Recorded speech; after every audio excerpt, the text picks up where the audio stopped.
کون ہے اور کون یہ دہشت گردی کر رہا ہے. میں تو اس وقت چونکہ ہمارا ملک جو ہے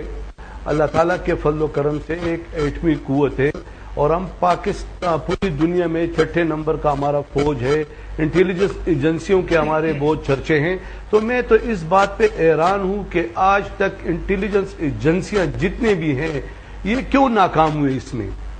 اور کیا یہ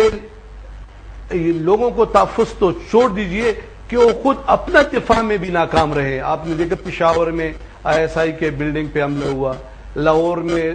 حملے ہوئے, کراچی میں حملے ہوئے, اور عوام پہ حملے ہو رہے ہیں, مساجد پہ حملے ہو رہے ہیں, داتا دربار پہ حملہ ہوا جو کہ کوئی تصور میں کہ ویشی بھی تصور نہیں کر سکتا. تو آپ نے لیکن اس کے ساتھ ساتھ مجھے یہ کہنا چاہیے کہ داتا دربار پر حملے سے پہلے صوبہ خیبر پختونخوا کے اندر ہر ٹرائبل ایجنسی میں پشاور میں پشاور کے اندر مزاروں کے اوپر, خانقاہوں کے اوپر اور جو قبروں کے اوپر ان کی بے حرمتی ہوتی رہی ہے. اون کیا گیا اور اون کرتے ہیں لوگ کہ جی ہم نے یہ کیا ہے. جو پیر ہے کسی کے لیے جو پیر ہوگا اس کی لاش کو قبر سے نکال کے اس کو پھانسی بھی دی گئی ہے. دیکھیے ان معاملات کے اوپر ہماری جو جماعتیں ہیں وہ خاموش رہتی ہیں. نہیں,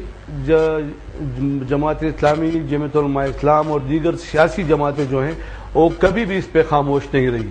ہم نے کبھی بھی دیکھا, آج بھی جو جتنے بھی اس ملک میں الیکشن ہوئے ہیں, ضمنی الیکشن ہوئے, کبھی بھی ہم پہ یہ الزام نہیں آیا کہ آپ نے کسی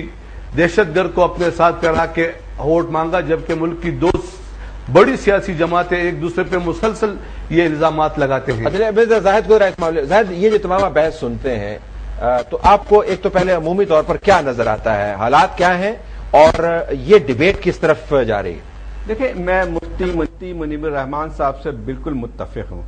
اصل مسئلہ جو ہے میرے خیال جو لوگ یہ بات کرتے ہیں, جواز فراہم کرتے ہیں کہ دہشت گردی کا کوئی جواز نہیں ہوتا ہے. جب یہ کہا جاتا ہے کہ اس کی وجہ جو ہے 11 سپٹمبر کے بعد کی ہے یا اس کا جو ہے تعلق امریکہ سے ہے, میں سمجھتا ہوں اس کو 2 چیزوں کو علیحدہ علیحدہ رکھا جائے. جب یہ لوگ جب بھی کوئی جو ہے اس قسم کی دہشت گردی کے واقعات ہوتے ہیں اس کو فوراً جو ہے جب اس کے ساتھ منسلک کرتے ہیں تو میں سمجھتا ہوں کہ وہ صرف دہشت گردوں کی خدمت کر رہے ہوتے ہیں. اور اصل بات یہ کہ دیکھیں, یہ جو ہے آپ مجھے بتائیے کہ اس چیز کا تعلق کہاں سے بن کے آتا ہے کہ آپ جب مسجدوں پہ حملے کریں, جب لوگوں کی عبادت گاہوں پہ حملے کریں یا اس کی مقدس جو جگہیں ہیں اس پہ حملہ کریں, اس کا تعلق کہاں سے بن کے آتا ہے کہ امریکہ کے یا افغانستان میں جارحیت کے ساتھ اس کا تعلق کہاں سے بن کے آتا ہے؟ اصل مسئلہ جو ہے ہمیں سمجھنا چاہیے کہ پاکستان میں جو انتہا پسندی ہے رہی ہے اور جو اب وہ دہشت گردی کے جو ہے وہ روپ میں آئی ہے,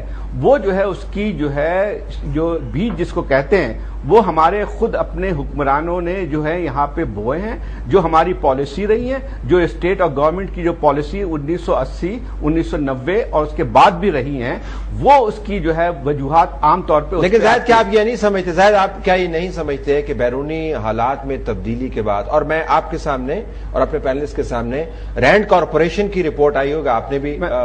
پڑھا ہوگا, اس رپورٹ کے اندر باقی معاملات تو اپنی جگہ پر, جو مجھے دلچسپ چیز نظر آئی انہوں نے کہا کہ دہشت گردی کے واقعات اور بالخصوص جو خودکش حملے ہیں ان کے اندر جو انتہائی تیزی دیکھنے میں آئی وہ ڈاماڈولا کے اوپر ڈرون اٹیکس کے بعد ہے. یہ رینڈ کارپوریشن کی اپنی تحقیق کہہ رہی ہے. تو میرے خیال میں کہیں نہ کہیں جا کے لنک تو زاہد بنتا ہے نا. ہم صرف یہ بھی نہیں کہہ سکتے کہ محض اندرونی معاملات ہے, یہ تو رینڈ کارپوریشن خود کہہ رہے ہیں. میں دیکھیں, میں آپ کی بات سے متفق ہوں, لیکن وہ جو ہے ان حملوں کی نوعیت اور دوسرے حملوں کی نوعیت میں ہمیں بہت فرق کرنا چاہیے. یہ بات صحیح ہے کہ بہت سے ایسی عوامل رہے ہیں جس کی وجہ سے یہاں پہ ڈرون یہ جو ہے یہ صحیح کہا جا سکتا ہے کہ ڈرون اٹیکس کا اپنے پوری پاکستان کی سوسائٹی پہ ایک بہت گہرا اثر پڑا ہے. اس سے کوئی انکار نہیں کرتا ہے, اور یہ بھی انکار نہیں کرتے ہیں کہ اس میں ایک حد تک جو ہے وہ ایک حد تک ملیٹنسی کا عنصر اس میں بھی آیا ہے. لیکن میں اس کو بھی فرق کرنے کی بات کر رہا ہوں. میں یہ کہہ رہا ہوں کہ اگر اس میں ہم فرق نہیں کریں گے تو چیزوں کو ہم گڈ مڈ کرتے جائیں گے. یہ بات بالکل صحیح ہے کہ پاکستان میں جو ہے خودکش حملے جو ہے جو شدت آئی ہے وہ 2007 کے بعد آئی ہے، اور پہلا جو حملہ ہوا تھا خودکش حملہ جو کہ درگئی میں ہوا تھا وہ یقیناً ڈاما ڈولا کا ہی ایک نتیجہ بن کے آئی تھی۔ تو بعض چیزوں کو تو ہم کہہ سکتے ہیں کہ وہ اس کے جو ہے اثر ہو سکتا ہے، آپ کی بعض پالیسیوں کا اثر تو ضرور ہو سکتا ہے، اور لیکن ہر کوئی اسی کھاتے میں ہم نہیں ڈال سکتے۔ آپ جب ہم بات کرتے ہیں دیکھیں طلعت، جب شہری آبادیوں پہ جب حملے ہو رہے ہوتے ہیں، جب اپنی جو ہے آپ کے اپنے سیکورٹی ایجنسیز پہ حملے آ رہے ہوتے ہیں، تو وہ جو ہے اس کے بیچ جو ہے کہیں اور let me take a break ہے، بریک کے بعد ناظرین واپس آئیں گے تو اپنے پہلے سے ہم اہم ایک بات پوچھیں گے، وہ یہ کہ کیا ان تمام حملوں کے پیچھے اندرونی طور پر کوئی نظریہ بھی کار فرما ہے؟ مثلا مزاروں، خانقاہوں اور قبروں اور قبرستانوں کی بات ہے تو ایک خاص طبقہ فکر ہے جو یہ سمجھتا ہے کہ جہاں پر قبر پکی ہوگی، جہاں پر زیارت کے لیے لوگ آتے ہوں گے، جہاں پر جھنڈا لہرایا جاتا ہوگا، جہاں پر خانقاہ بنی ہوگی، وہ تمام کی تمام جگہ جو ہے وہ بدعت اور شرن، وہ خلاف شریعت کے بالکل خلاف ہے، اس کو ویسے نہیں ہونا چاہیے۔ عین ممکن ہے کہ یہ نظریات باہر کے لوگوں کے ہاتھ چڑھ گئے ہیں اور اس کا استحصال ہو رہا ہو، کیا یہ اندرونی طور پر ممکن ہے یا نہیں ہے؟ اپنے پہلے سے پوچھیں گے۔ اسٹیٹمنٹ پروگرام میں خوش آمدید ناظرین۔ پاکستان کے اندر بڑھتی ہوئی دہشت گردی اور مذہبی اور سیاسی جماعتوں کا اس کے اوپر رویہ، مفتی صاحب یہ فرمائیے گا کہ ابھی کیا اس کے پیچھے کوئی نظریہ بھی کار فرما ہے؟ ہم عموماً یہ کہتے ہیں کہ درندے ہیں، ابھی ان کے لیے اور بھی الفاظ استعمال کرتے ہیں، لیکن ہم یہ بھول جاتے ہیں کہ اس کا ایک نظریاتی سیاق و سباق موجود ہے لٹریچر میں۔ پاکستان میں جو ہو رہا ہے وہ آپ اس تناظر میں دیکھتے ہیں اس کو کہ نہیں؟ ایک تو ڈوما ڈولا ڈرون اٹیکس کے ریئیکشن میں رینڈ کارپوریشن کا یہ کہنا کہ پاکستان کے اندر دہشت گردی میں شدت آئی ہے، تو یہیں تو آ کے مذہبی قیادت کا رول سامنے آتا ہے کہ وہ لوگوں کو سمجھائیں کہ ان مظلوموں کو مارنے سے امریکہ کو کوئی نقصان نہیں پہنچے گا، ان بے قصور جوانوں، بوڑھوں، عورتوں، بچوں کو مارنے سے امریکہ کی صحت پر کوئی اثر نہیں پڑے گا، اس لیے یہ کام اگر کوئی حرام جان کر کرتا ہے تو اکبر الکبائر گناہ ہے۔ اور یہ پروفیسر ابراہیم صاحب بھی بیٹھے ہیں، اور بھی علماء سے پوچھئے کہ حرام قطعی فعل کو کوئی حلال جان کر کرتا ہے تو اسلام سے خارج ہے۔ تو علماء کو دو ٹوک انداز میں، اور ایسا نہیں کہ کسی کو فٹ پاتھ سے پکڑ لیں، تمام مکاتب فکر کے جو لیڈنگ علماء ہیں جن کا فتویٰ اتھارٹی ہے، اور خاص طور پر جن کا ان لوگوں پر اتھارٹی ہے، ان کا اب فرض بنتا ہے کہ یہ بات دو ٹوک انداز میں اور بغیر کسی اگر مگر کے بیان کریں۔ میرے نزدیک یہ دینی فریضہ ہے۔ یہ کیوں نہیں ہوا؟ یہ پھر آپ ان حضرات سے پوچھیں۔ دوسرا مسئلہ جو میں عرض کرنا چاہتا ہوں کہ دوسرا مسئلہ یہ ہے کہ ہماری جو حکومتیں ہیں وہ چاہتی ہیں کہ آج شام تک کا وقت گزر جائے، پھر کل دیکھیں گے، کل گزر جائے، زیادہ سے زیادہ ہمارے ٹینور کے باقی 2 سال گزر جائیں، پھر پاکستان جانے، یہ قوم جانے۔ جب تک اپنی حکومت اور اقتدار کو